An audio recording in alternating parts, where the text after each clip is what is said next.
In Nigeria, the calls for an independent Biafra are growing louder.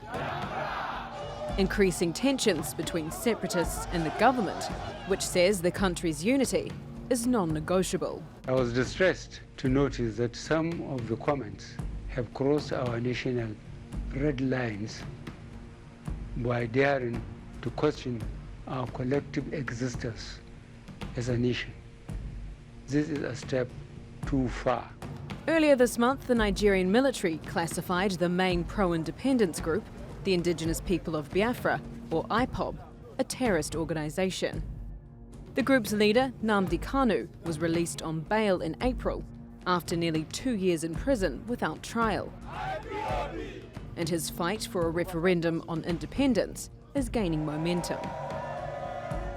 We have chosen the track of peaceful agitation, non-violence, persuasion, logic, reason, argument. We're going to deploy all of that to make sure that we get Biafra. Kanu's release coincided with an extended leave of absence by President Muhammadu Buhari, who was in the UK for more than 100 days seeking medical treatment. Buhari used his first speech after returning home to speak out against the growing separatist sentiment. Our collective interest now is to eschew petty differences and come together to face common challenges, as well as lasting peace among all Nigerians. Hope for an independent Biafra is a legacy of Nigeria's civil war. The region in the southeast is made up of mostly ethnic Igbos. In 1967, former military officer Odumegwu Ojukwu declared Biafra's independence from Nigeria following a wave of persecution of Igbos in other parts of the country. 3 years of war then began, in which more than 1 million people died, mostly through starvation. And while the war ended in 1970, the idea of Biafra didn't. And the wounds of ethnic grievances that ignited the conflict haven't healed. We cannot say we are one, but we are being intimidated. The government should do something to stop the intimidation and humiliation and destroying of our property, our life. Biafra separatists say they are campaigning peacefully and accuse the government of carrying out an oppressive crackdown. Last year, Amnesty International accused the Nigerian security forces of killing at least 150 Biafra separatists at peaceful rallies. The military and police deny this and say IPOB instigates violence and unrest. This week, around 60 IPOB members were detained after clashes with security forces. We intend to remain peaceful, we put it that way. But if they come into our houses and they start slaughtering us and raping our women, then the least we can do is at least defend them. Is the Indigenous People of Biafra a peaceful movement or a threat to Nigeria's security? And will the government's approach lead to further violence? Yvette McCullough, The Newsmakers. Okay, to discuss this, I'm joined now by Garba Shehu. He's the spokesman for Muhammadu Buhari, the Nigerian president. Thank you very much for joining us. Thousands of troops have been deployed to the southeast. Do you need them? The deployment of the troops to the southeast is part of a regular military exercise. There is no extraordinary plan to deploy troops. These exercises are being carried out in each of the 6 geopolitical zones of the country. And so therefore, there's nothing extraordinary about this one. When people look at the tension that emerged last month on the 50th anniversary of the start of the Biafra War that killed more than 1 million people, when they look at the tension, when they see the people out on the streets and they see IPOB labeled a terrorist group and they see a crackdown on them, they match the two. They see the troop deployment with all of that and they see the government as fearing that this is going to flare up, therefore you want to put a lid on it. Do you accept and understand why people connect the two? Well, people are entitled to their opinions. However, this military exercise was in our national budget. It was appropriated for more than a year ago, it was written into the national budget. When it was planned for, there was no anticipation that there would be this sort of disturbance by IPOB. IPOB has rightfully been declared a terrorist organization by the Nigerian government. It is engaged in terror activities, illegal taxation, use of weapons against the armed forces and the police, and attack on the national institutions. So therefore, they have been declared a terrorist organization because they have clearly indicated their territorial ambitions, that they want to capture not only the states that are politically, ethnically contiguous to them, but even states that are neighboring, those states. Somebody had to act.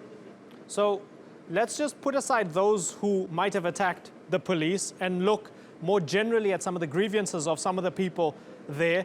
They feel, as ethnic Igbos, they feel discriminated against as people in their own state. They say there's no development. They say no money goes to the region. They say that President Buhari has appointed Muslims into senior positions at their expense. How do you address those grievances? Anyone who is knowledgeable of the facts on the ground will dismiss those claims as being mere propaganda designed to just deceive people who don't have the facts. The Constitution of Nigeria has guarantees for the protection of each ethnic and geographical entity. For instance, our Constitution says there must be a federal minister in the cabinet from each of the 36 states of the Federation. Each of the 5 states in that zone not only has a minister each, 4 of the 5 have senior cabinet ministers. In the case of the president, even his own state is represented in the cabinet by a junior minister.